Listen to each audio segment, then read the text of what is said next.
नमस्कार सर्वांना। काही जणींचा ड्रेसिंग सेन्स खरोखरच खूप जबरदस्त असतो, त्यामुळे त्या जाड असल्या तरी त्यांचा लठ्ठपणा कपड्यांमधून जाणवत नाही, उलट त्या अधिक आकर्षक दिसतात। पण कपड्यांचा चॉईस जर चुकला तर मात्र आपलं शरीर उगाच बेडप दिसू शकते। म्हणूनच ज्या महिलांचा छातीचा भाग जरा जास्त आहे, पोट सुटलेला आहे, सीट आणि कमरेचा घेर वाढलेला आहे, अशा महिलांनी कशा पद्धतीने कपडे घालावे आणि कोणते कपडे टाळावे हे आज आपण पाहणार आहोत। सो व्हिडिओ शेवटपर्यंत नक्की पहा।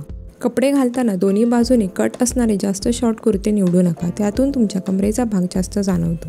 तसेच कट नसणारे बॉक्सी किंवा फ्रॉक स्टाईलचे शॉर्ट कुर्तेही घालू नका, कारण या कपड्यांच्या घेरदार फुगीर स्टाईलमुळे आणि कमी उंचीमुळे तुम्ही आहात त्यापेक्षा जास्तच हेल्दी दिसता। सुटलेले पोट कंबर झाकून टाकण्यासाठी सुळसुळीत कपडे असणारे सॉलिड कलरचे आणि लांब कुर्त्यांची निवड करा, यातून तुमचा लठ्ठपणा दिसणार नाही। लांब घेरदार अनारकली ड्रेसही तुम्हाला छान दिसते, तसेच लेयर्स किंवा प्लेट्स असणारे लॉंग कुर्ताही छान दिसेल, यात तुम्ही स्लिम स्मार्ट दिसाल। वर्टिकल डिझाईन असणारा मोनोक्रोमॅटिक कुर्ता घातल्यानंतरही आपण आहोत त्यापेक्षा जास्त स्लिम आणि उंच दिसतो। व्हिडिओमध्ये सांगितलेल्या टिप्स नक्की फॉलो करा। आजचा व्हिडिओ आवडला तर लाईक आणि चॅनलला सबस्क्राईब करायला विसरू नका। चला तर मग भेटूया नेक्स्ट व्हिडिओमध्ये। Till then bye.